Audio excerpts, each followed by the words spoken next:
Have you ever felt the pull to completely change the direction of your life, even after decades on one path? That's exactly what Michelle Henderson did.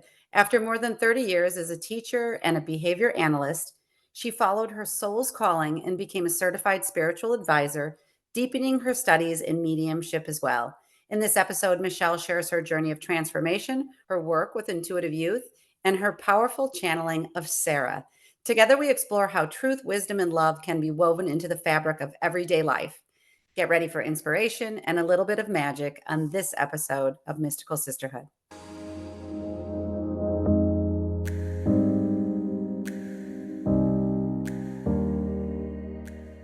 Welcome back to Mystical Sisterhood. This is your host, Maureen Spielman, and today I am lucky enough to be with Michelle Henderson. I introduced her in the intro, and in addition to the touch points I included, Michelle, I want to welcome you and let the audience know you're the author of several books. One, a book about Sarah, who you channel and is said to have walked by Jesus's side. You have written several books on intuition for children, which I'm super excited to look into.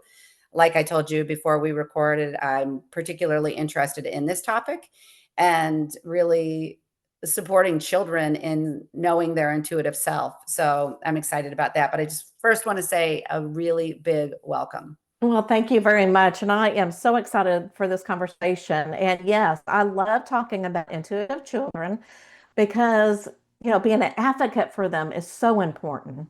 Absolutely. Yes. And, like I said, I mentioned in the intro, but you spent 30 years as a teacher, I think you said a Yes. diagnostician Yes. and a behavior analyst. And so a few years ago, you can enlighten us, you changed course to bring in new skills to your skill set and to Yes. what you were here to offer the world. But how did all of those years inform the work you're doing today as a spiritual Oh, advisor? yeah, absolutely, 100%. And I really feel like you are given the skills that you need so that you can help others spiritually.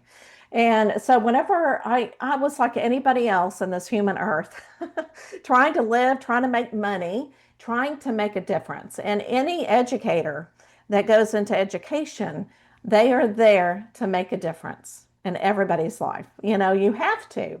And you love children, which I absolutely love the energy of children. Yeah, so I learned quite a bit working with children, working with their parents, and I use my intuitiveness. And have always had, and I always call it my gut feeling because a lot of people always, they're going, what do you mean by intuitiveness? Now it's getting to be one of those words that you can use. But when I was younger, I would always say, I've got that gut feeling. And I just could connect with the energy with the parents and also with the children. And so, what I learned in education was so powerful because I was able to meet the parents and the children where they were. And as an educational diagnostician, I moved up so that I could really help develop a program that was for them in the school system. I just knew what they needed in school. I knew what the program needed to look like. And so I always use that intuitiveness, even as a behavior analyst. Now, as a behavior analyst, I was able to communicate with children. And I didn't really understand what was happening, but if I had what we call a meltdown from a child, I could use my energy and connect with their energy and start communicating that way. And I could just see them calming down. Wow. Yeah. And I would try to talk to them, through my mind. After 30 years, I was really burned out. And I felt like, you know what? I'm being told and being pulled to become a psychic medium, to also help others spiritually. Because to me, I think I learned in education that these children really need to know that there's something greater than themselves when they get stuck in life. We do, but children really do. So I think just seeing a child grow up from 0 to, 18. And then when I had my own children, I got to see their developmental stages as well. So just knowing the developmental stages are so important to help an intuitive child. I agree with that. I think that so often, even when we go into these professions, working in schools, We may have classes in child development, but I would Right. imagine, I know in speech language pathology, we had some, Yeah. but it wasn't as deep as it needed to be. And, even when we go to parenting, we have generally no idea of these Right. stages aside from, tick marks in a book. But I love that because you learned on the job what those Yes. developmental stages look like over and over and over in the classrooms. And I want to remark too, I love what you were saying. I think any teacher who is listening is going to love to hear your model of how connecting with a child on an energetic level is possible. And Yes. I bet that some people are doing it and they don't even know it because Yes. Oh, you made that. absolutely. Yeah. Yeah, absolutely, absolutely. Because, and I think a lot of our teachers are empaths, so they can feel into the energy of their classrooms. And again, they don't realize it, and they take it home with them, and they are like exhausted from all of the energy that they've had in the classroom. Not only physical energy, but also the energy from the children. They're Absolutely. taking it all in. That's an important point. You've got the energy of the children in the classroom, all the things that need to get done, and I would imagine the rigors of what the school requires you to be accomplishing within that classroom. That's a lot of energy. Oh, absolutely. And you know what I would do now? I would actually cleanse the energy now because I know so much is just to cleanse out the energy each day and start fresh. And then you have, new energy coming in with the kids. I think I would change a little bit because I know that now.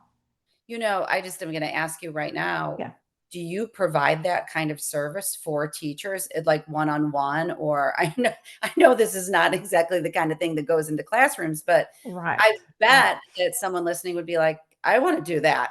Oh, Sounds absolutely. Why didn't I think about that? Because when you get so involved, you don't really think about it. Now, right now, I do not have a service with teachers because my main focus was really to work with the families, with children with intuitiveness. And I did forget to mention that whenever I was a behavior analyst, I did go into the home to, I don't want to say train the parents, but to give them some ideas how to work with their child or nonverbal child or and do some ABA therapy. And okay. so that really helped me as well to understand how to work with these children and Mm. their families. Yeah, I love the building blocks of your career. Yeah. And it sounds like your turn towards it was a pull. The universe pulling you in a new direction coupled with the fact that you were burnout, you were tired and Yeah. exhausted and needed something new. And then what did that look like? Remind me where you got your spiritual advisors because I recognize the institute, but Oh, yes. Oh, yes, yes, yes. I know, and she has changed it as well. But back when I received it, it was through Lisa Williams mhm, International School, and she has changed the name. But if you just put in Lisa Williams, it will come up. okay. And yeah, right before COVID, it's so interesting. Everything happened right before COVID. I told my husband, I said, you know what? I'm being pulled into spiritual business and I'm ready to let go of where I've been. And he said, absolutely. So he was so supportive. He's going, yeah, you go. And so I took the 9-month program to learn how to be a spiritual advisor. And that really helped me open up and learn these skills because just being intuitive, you've got to really dive into and really work on your skills and these exercises and be confident and really learn how to work with this energy because sometimes you know it's there but you just don't know how to work with it. And just like anything else, you need the education behind it. So I tell everybody if you want to work with this, if you are very in tune and you're a little afraid of it, the more you know, the less you're afraid of it. Find a spiritual teacher. Yes, I love it. I love it so Yeah. much, and that's such a beautiful thing because Mystical Sisterhood is just this bevy of resources. So whatever someone's looking for, it's likely to have been talked about or it's coming. So Yes. then you got your certification as a spiritual advisor. Tell me about when you began to channel Sarah. Oh my goodness. Okay.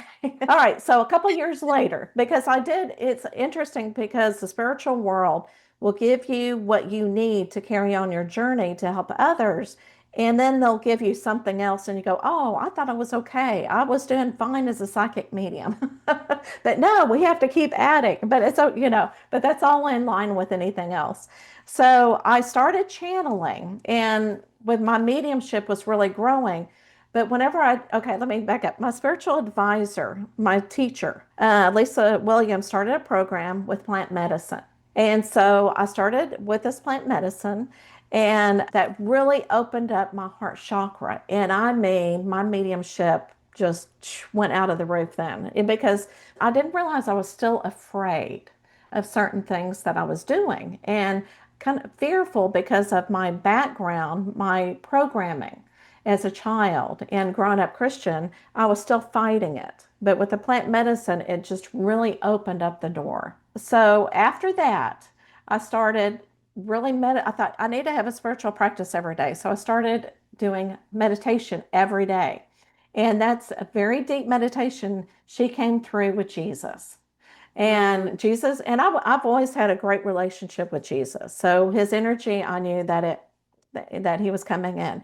He said, I want you, and he gave me permission. He said, would you channel Sarah and tell her story? And I said, well, absolutely.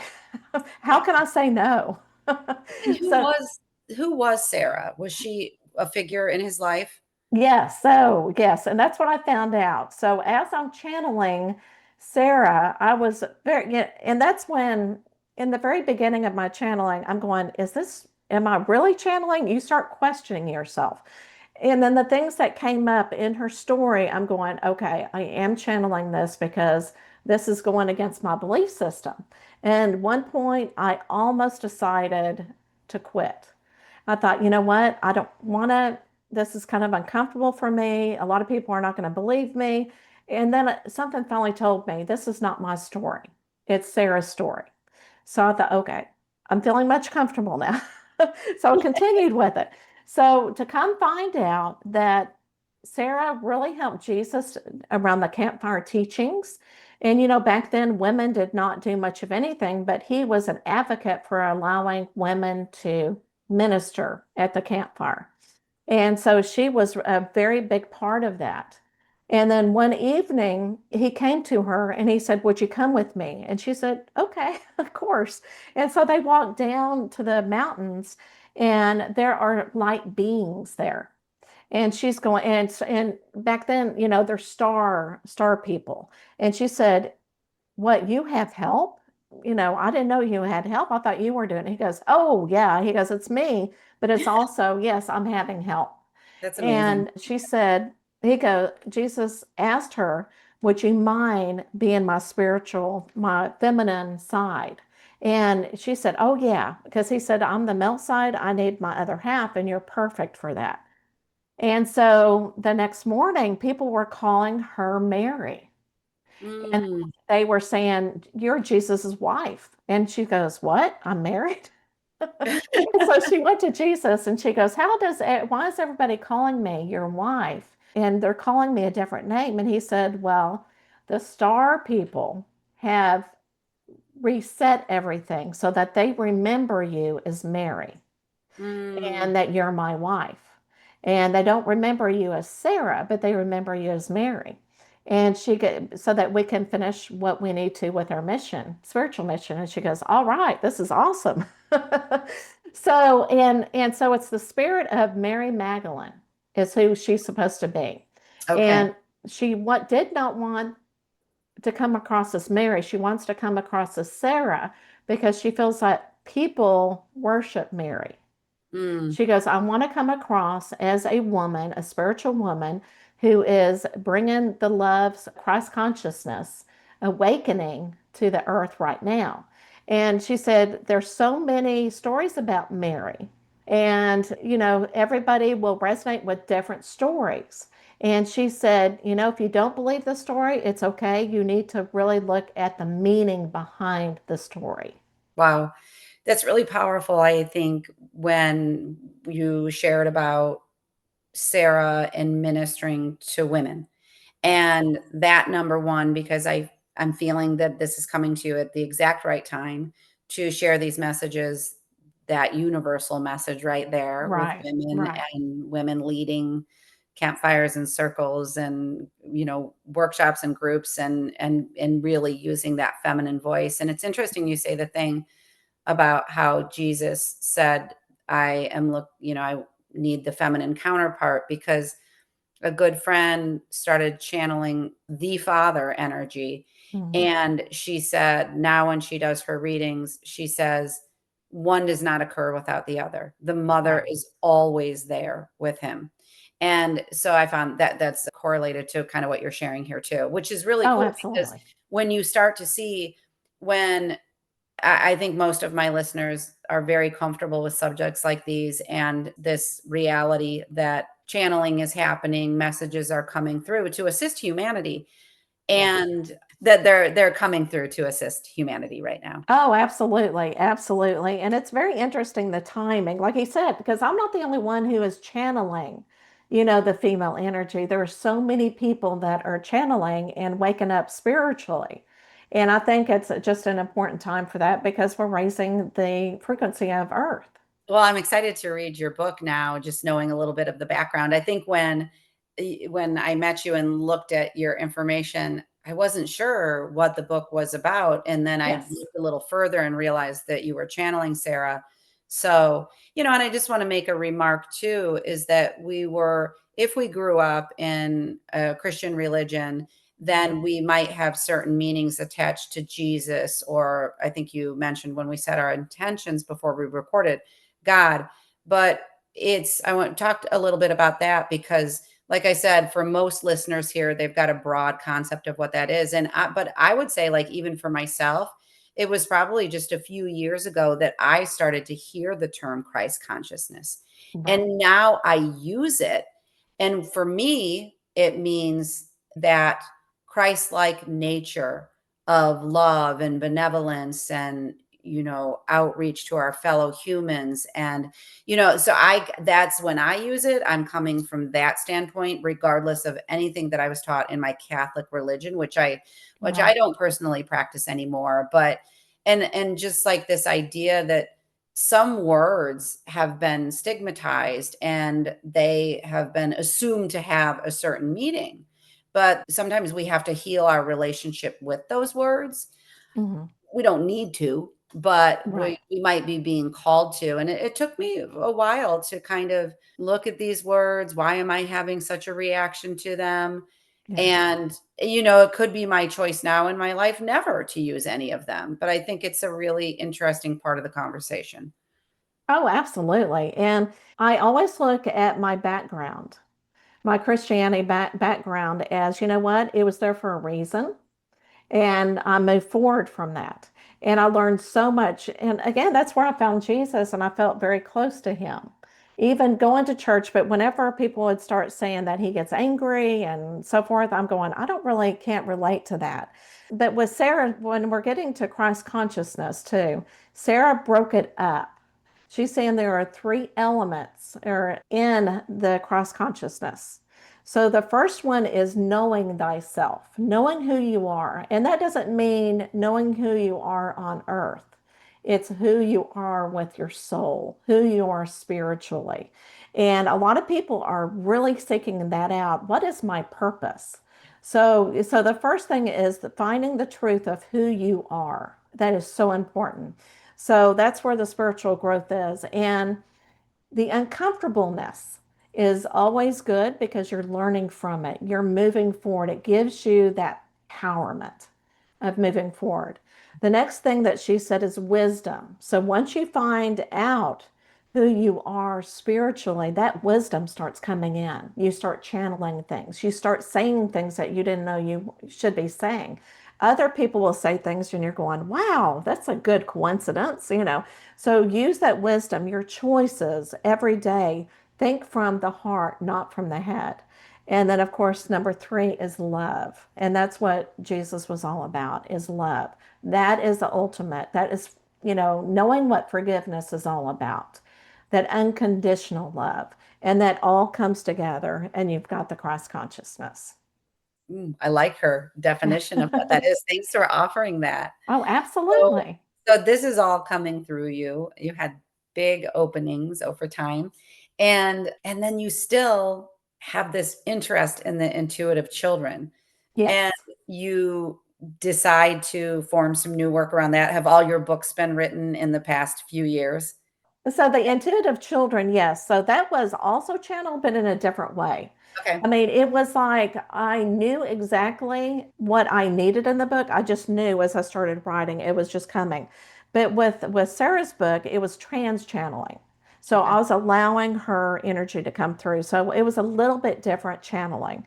The other was, like any artist, when they channel do their artwork, they're actually channeling. So I was channeling in a different way, and I Oh, was using that intuitiveness. okay. Yeah. I don't know what I was reading last night, but I read something that said, oh, I know what it was. It was Greg Braden's book called Pure Human. And he has this section on creativity and art and entertainment. Yes. And he's making the case for we must hold on to what makes us purely human at this time. But Right. he said it in a way about the offerings that come forth because I think like, oh, I'm going to see a movie tonight, or I read this book, and we think it's just pop culture, but that on a universe or spiritual level, all not maybe not all, but a lot of what we see is for the times at hand. Hmm.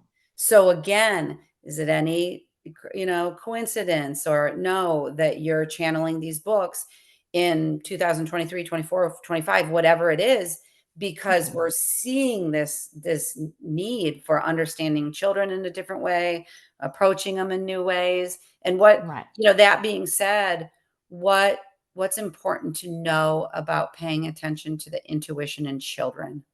Oh my gosh, it is so important.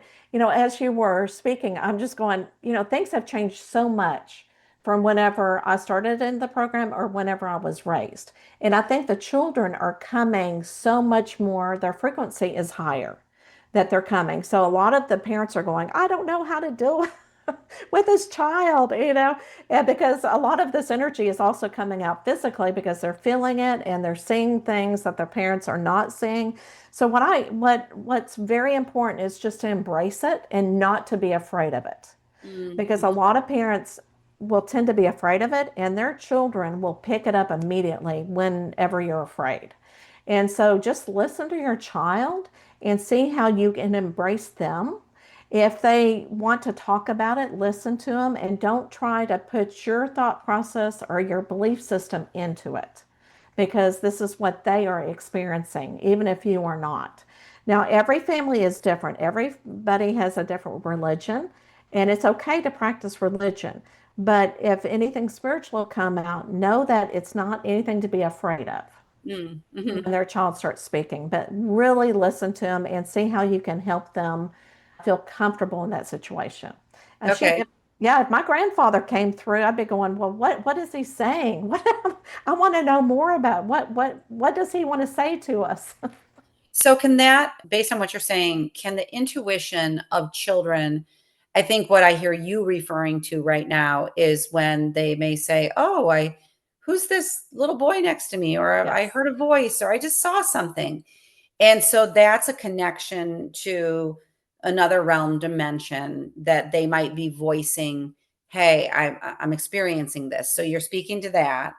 And absolutely. yes, okay, that's really Yes, cool. yes, yes, We kind of touch upon this in different when I've talked about this sort of thing on the podcast, but they always say that children are closest to source when they're born, the source energy.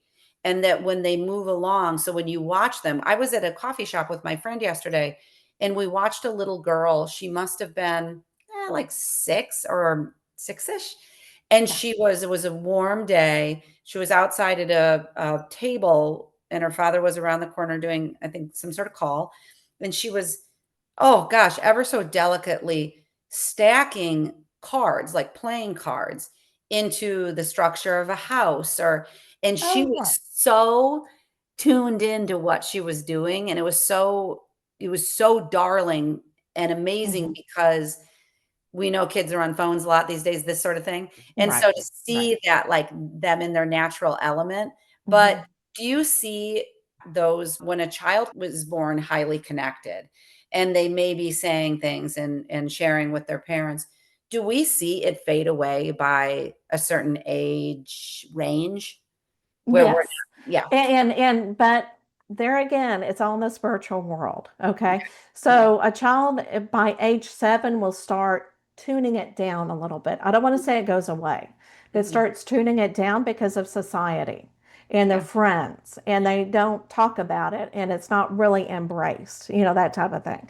As I'm learning, it's okay if this happens because when they are ready, they will reopen it. And they may reopen it when they're a teenager, who knows? But Mhm. whenever they're ready, or if it's in their journey to open it and share it with the world, then they will.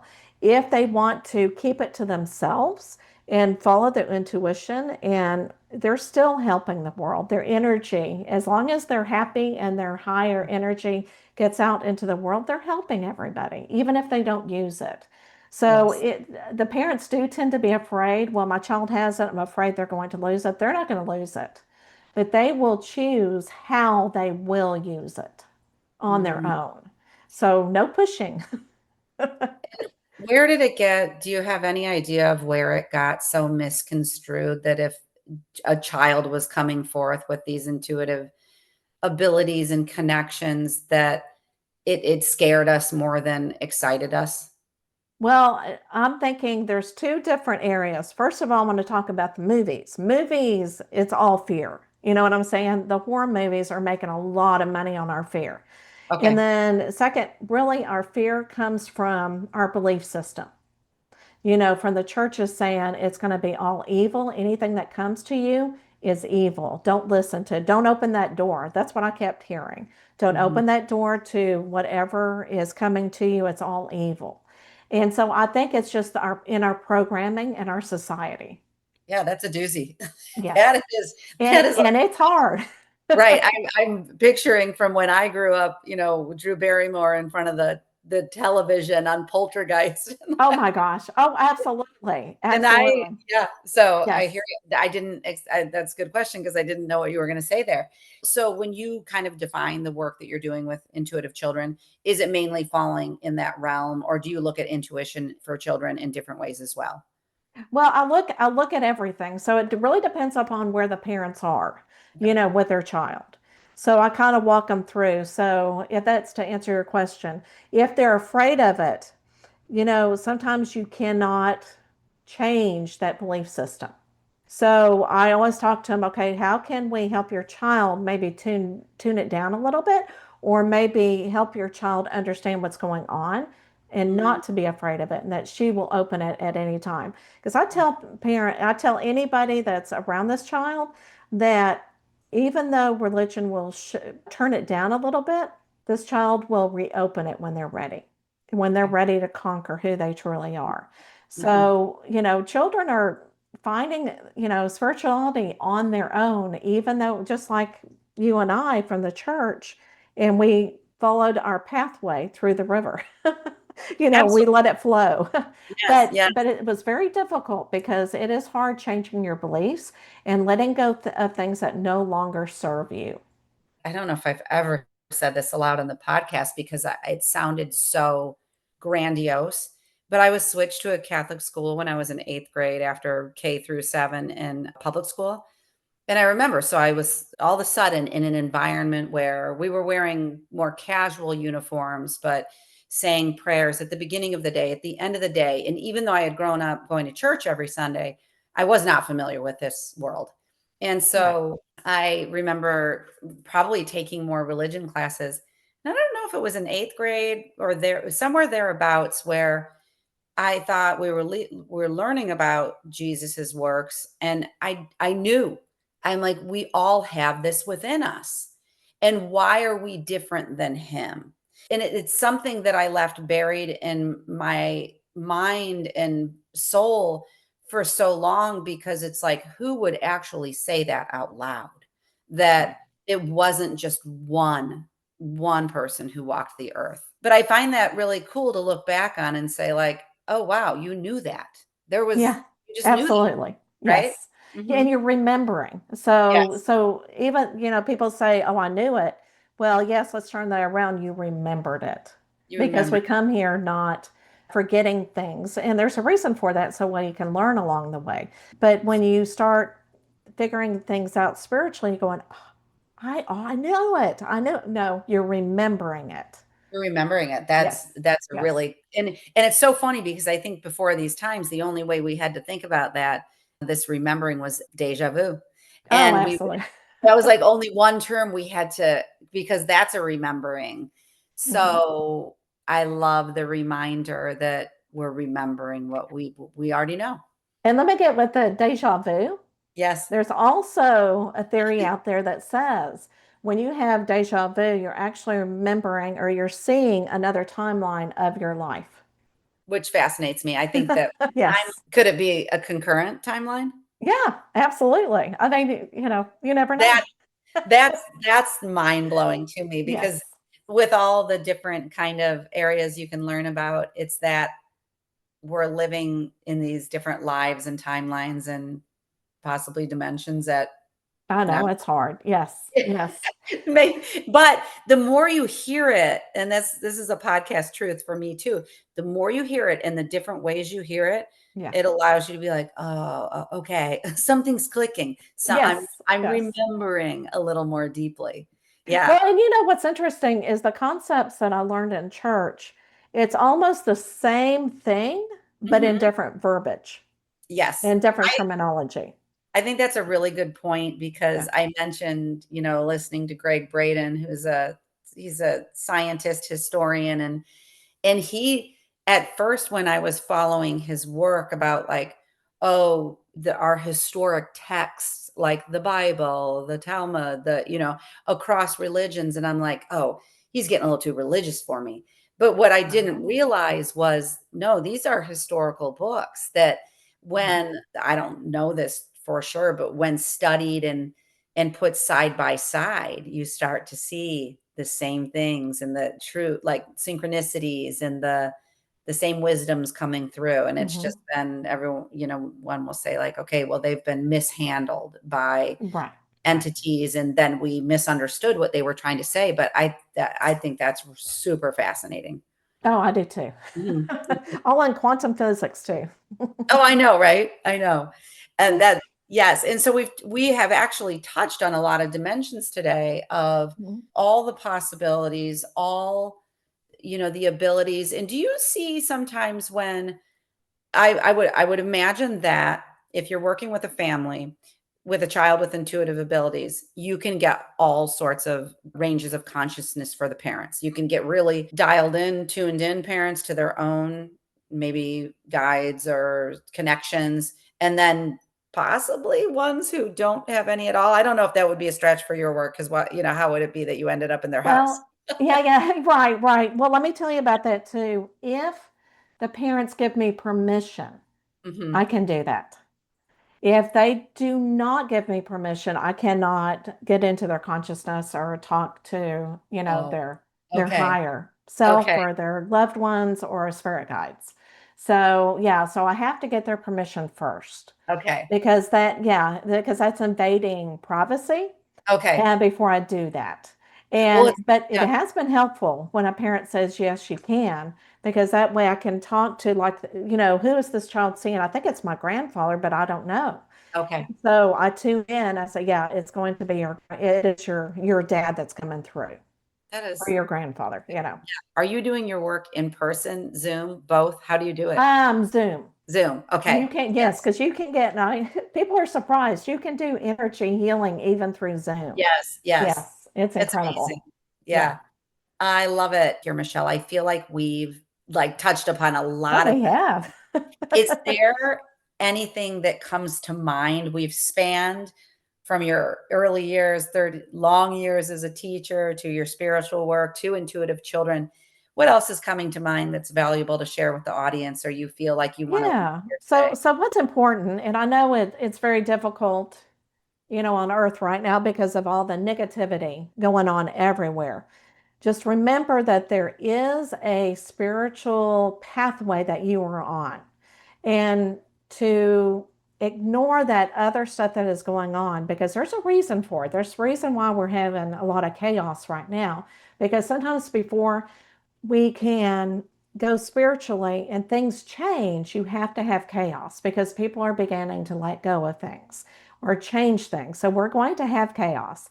But it's important for you to keep up your spirituality practice, to really see the good things that you have in your life, surround yourself with loved ones, and make wonderful memories and get away from the TV.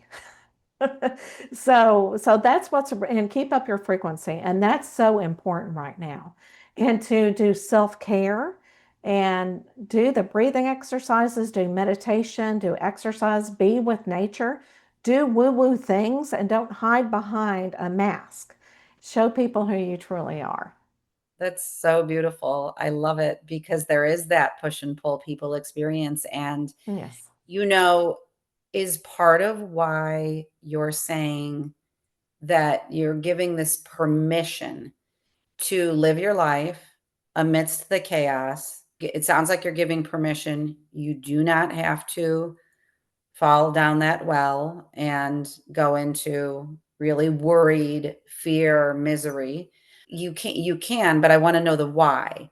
Why is it important to do these things individually? And I'm going to say for the collective. Oh, absolutely. And it's, if you do it for yourself, you are actually doing it for the collective, since we're all one. Okay. So if you do it for yourself, it keeps the energy high up on earth and it helps people heal. So if somebody is having a hard time leaving that negativity and they feel your energy, they're going to want to say, wow, I love that energy. How do you do this? I want some of that. I want Mhm. my heart to be opened. So, but it is so important just to keep it up. And like I said, if you do it for yourself, you're doing it for the collective, Love it. because the fragments will come together in the end. I love saying this. Each one of us is like a drop of water. When we come into a pond, we become one. So whenever it rains, we're all raindrops come into a pond and you can see the ripple effect. Mhm. So if you keep up that frequency, you're keeping our earth and humanity from going into the dark, because it can go, I mean, it can get darker, but we can change that as a Yes. collective. We can change it to have more light on earth. Yeah, I'm so happy that that message came through you because we all need to. I'm going to take that sound bite and I'm going to make it available to people because it's the reminder that we need every day. And someone Yes. said to me last week, every ounce of light matters. And I've repeated that to a few people this week. And even when we share that goodness in that smallest of sentiment, it it is impactful. And so I'm so grateful, Michelle, for the work you're birthing and practicing in the world and just gracing us with your presence today and your love and your wisdom. So thank Oh, you. well, thank you. I've Mhm. enjoyed this conversation. So Yeah, thank it's you. been fun. Yeah, it's been fun. Okay, well, thank you to the listeners, and we will see you in the next episode. I'll put in the show notes how to discover all of Michelle's work. Thanks for listening to this episode of Mystical Sisterhood. To learn more about my one-on-one coaching programs or join the Mystical Sisterhood membership, visit maureenspielman.com or mysticalsisterhood.com. Thanks so much. I'll see you in the next episode.